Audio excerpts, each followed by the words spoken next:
les règles de circulation aéroportuaire et PSAT. Bienvenue.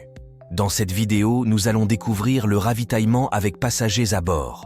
Nous évoquerons d'abord les conditions préalables au ravitaillement avec passagers à bord. Ensuite, nous parlerons de l'embarquement et du débarquement en toute sécurité pendant le ravitaillement. Enfin, nous terminerons par la demande d'assistance SSLI. Commençons sans plus attendre avec les conditions préalables au ravitaillement avec passagers à bord.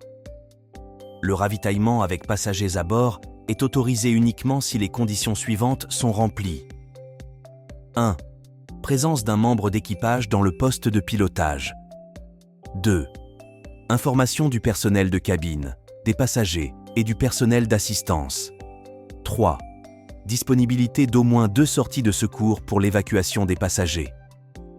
4. Activation des signaux lumineux interdits de fumer et éclairage des issues de secours. 5. Désactivation du signal « Attachez vos ceintures » et invitation aux passagers de les déverrouiller. 6. Mise en place d'une liaison bilatérale entre l'équipage, l'assistance au sol et le personnel de ravitaillement. 7. Dégagement des allées, contre-allées et issues de secours de tout obstacle. Toutefois, le ravitaillement avec passagers à bord est strictement interdit dans les cas de 1. Utilisation de carburant à Vegas. 2. Avion d'une capacité de 20 sièges ou moins. Poursuivons avec l'embarquement et le débarquement en toute sécurité pendant le ravitaillement.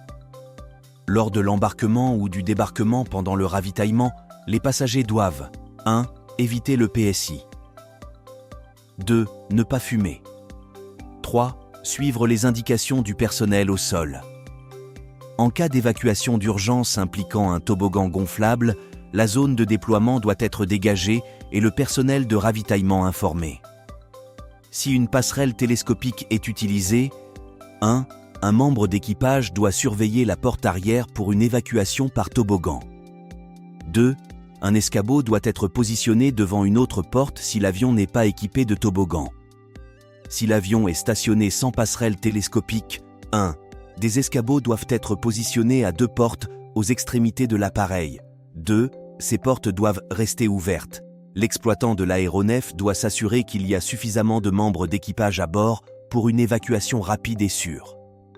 Des dispositions supplémentaires doivent être prises en cas de vol médical ou de présence de personnes à mobilité réduite.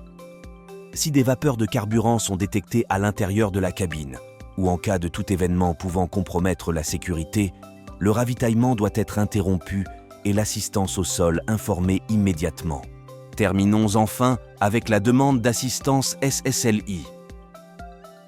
L'exploitant d'un aéronef peut demander l'assistance du SSLI pour un ravitaillement avec passagers à bord. En suivant scrupuleusement les procédures et en mettant la sécurité au premier plan, le ravitaillement avec passagers à bord peut s'effectuer de manière sûre et efficace.